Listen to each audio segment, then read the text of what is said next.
গরুর মাংস। তো আজকে হচ্ছে আমি গরুর মাংস রান্না করবো লাউ আলু দিয়ে। তো ছোট্ট একটা ভিডিও ভাবলাম শেয়ার করি আপনাদের সাথে।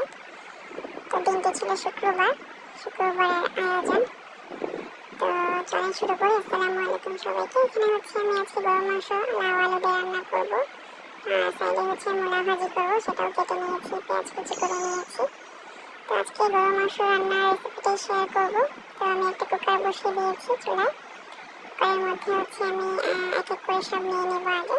শুরুতে হচ্ছে মাংসটা নিয়ে নিয়েছি। এখানে হাফ কেজি পরিমাণ মাংস আছে, হাড় মাংস সহ আর কি।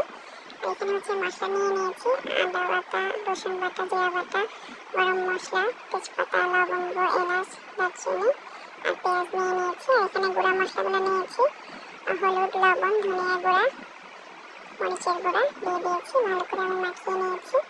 মাখিয়ে আমি একটু সামান্য পরিমাণ পানি দিয়ে কুকারটা বসিয়ে দিলাম।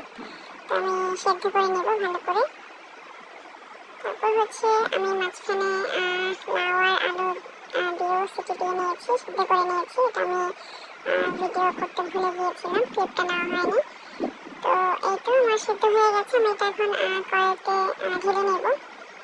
কড়াইতে ঢেলে হচ্ছে আমি একটু ঝোলের পানি দেব আর হচ্ছে লাস্টে গরম মশলাটা অ্যাড করবো আর কি।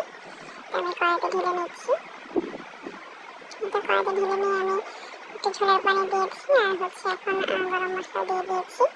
গরম মশলা গুঁড়া আর কি দিয়ে আমি ভালো করে একটু মিশিয়ে নিচ্ছি। আমি কিন্তু কোনো প্রকার তেল ইউজ করিনি। এখানে যতটুকু তেল দেখতে পাচ্ছেন এটা মাংস থেকে বের হয়েছে। তো এটা আমি একটু ঝোল কমিয়ে নেব। এই তো দেখতে পাচ্ছেন আমার রান্না হয়ে গেছে, আমি এতটুকু ঝোল রাখবো।